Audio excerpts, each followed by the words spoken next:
Joining us now, Corey Lewandowski. Delighted he's with us. Of course, the author of Let Trump Be Trump, huge bestseller, who worked for this president, ran his campaign when few thought he could win, and when the chant at the rallies wasn't, we'll build 700 miles of wall and then the rest will be see-through fence. It was, we're going to build the wall and Mexico's going to pay for it. Joining us now, Corey Lewandowski. Corey, how are you? Good to talk to you.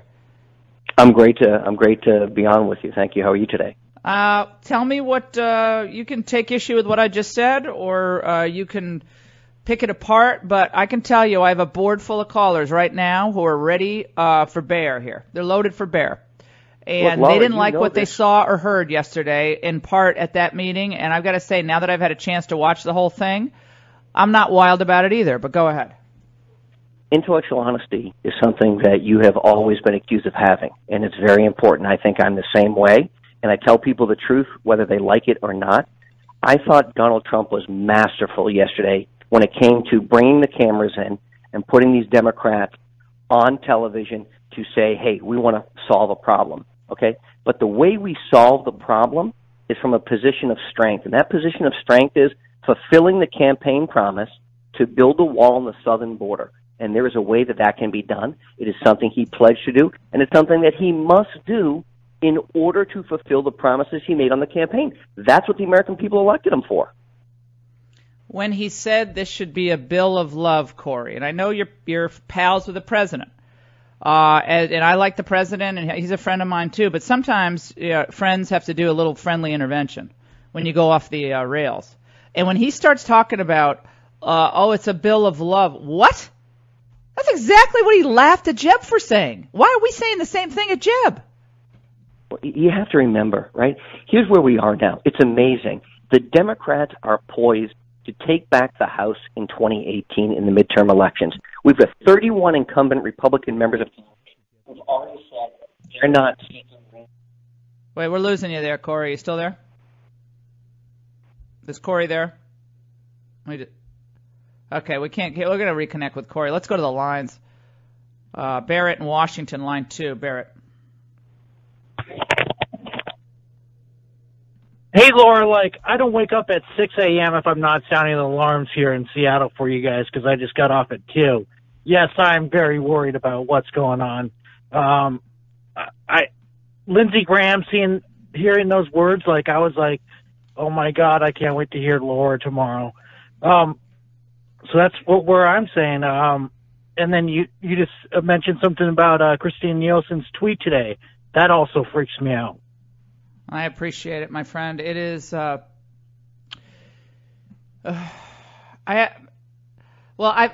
know my listeners. I don't like it when people call them the far right. I don't like it when Lindsey Graham does it, McCain does it, or Chuck Schumer does it. And I don't much like it when the president does it either. Is this audience who voted for you, Mr. President, is this far right? You know what they are? They're right about this issue, as you were when you campaigned. I would be very careful about using the language of the people who despise you. Corey Lewandowski is back. Corey, I can tell you what my listeners are saying to me right now because I'm getting their tweets and their emails. Corey's never going to criticize this president no matter what he does. Is that fair? No, that's not fair, and let me tell you why. I have been hypercritical of this administration that they were not ready to go on day one, and we lost a year as the Republican Party of getting things done in Congress. When you look back until we finally got a tax bill done, there were almost no significant legislative accomplishments that came out of this Congress. We did not promise to repeal and replace. That didn't get done. We haven't done the transportation infrastructure bill. That hasn't got done. Now we get the tax bill done, and that is a huge accomplishment.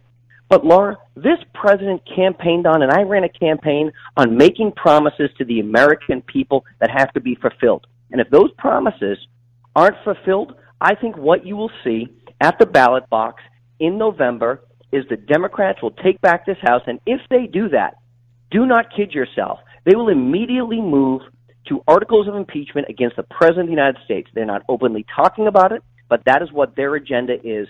And their agenda right now is moving forward because we've got so many Republicans retiring already in competitive House districts. We've got a one-seat majority in the Senate, And what I don't think some people in the White House understand, and I've been critical of them, is how important following through on the campaign promises are, and immigration and building the wall was a hallmark of the campaign that I ran. We're talking to Corey Lewandowski on the Laura Ingraham Show, the author of Let Trump Be Trump. A good friend of mine just messaged me. Since I don't know if he wants me to say who he is, I won't mention his name. He said to me, how many times did I tell you that Trump is more like Nixon than he is like Reagan? Can you imagine President Reagan saying at a meeting, the positions that were expressed in this room are my positions? That's what apparently President Trump said yesterday after we heard all these, we had all these big, amnesty people speaking. He said this, that's what my position is. And so my friend said he craves the acceptance of the intelligentsia, just like the trickster. Reagan never cared what they thought. It consumed Nixon and it consumes Trump. Why else would he suck up to the New York Times all the time and give them interviews? What's your reaction to that? Does Trump crave the acceptance of the intelligentsia? No, I don't think he does, but what I do think he does is he wants to see Washington get things done. And I have to tell you, and I've been very critical, I think some of the team around this president don't care about the agenda that he ran on. There are globalists in that building. There are people who don't care what the president says. They do what they want to do, what they think is right for the country, and not what he wants to do. And there is a subset of the staff in that building who is not loyal to the president. They are loyal to their own agenda.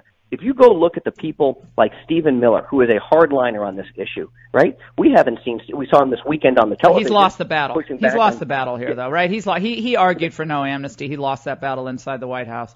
He lost it. He tried it. He lost it. So did Bannon. Bannon's gone. So they think they killed Bannon off. Here, Corey, they think they killed Bannon off.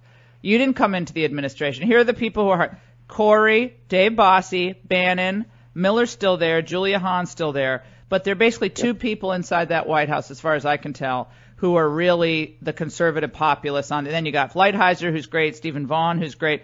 Wilbur Ross is really good on most of these issues. But the real solid conservative populists, other than Miller and Julia Hahn, I don't know who they are in there. And it doesn't mean the other people don't have great things to accomplish. They do. Well, Peter Navarro is a great guy, and he's been steadfast on our issues. Three. He's been sidelined. I stand corrected. Three. Laurie, your point is a very fair one.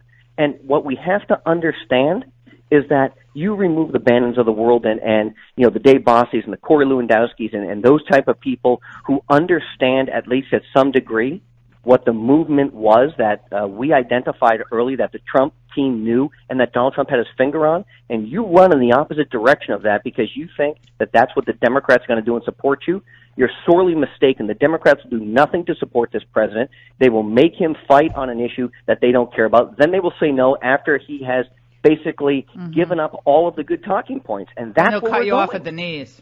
And the one thing I really don't want to hear from this president is the talking points of the establishment criticizing my listeners, my show, and all the efforts that I put in, as you have, Corey, for the last 20 years on these issues, long before he decided to run for president, by the way. Let's play Donald Trump from yesterday. It's Trump 6, James, on comprehensive. I've never heard him talk about comprehensive reform on the campaign trail except to criticize it. This was him yesterday. I also think that after we do DACA, and I really believe we should be able to be successful, I really think we should look in terms of your permanent solution and to the whole situation with immigration. I think a lot of people in this room would agree to that also, but we'll do it in steps. And most people agree with that, I think, Dick. We'll do the steps. Even you say, let's do this, and then we go phase 2.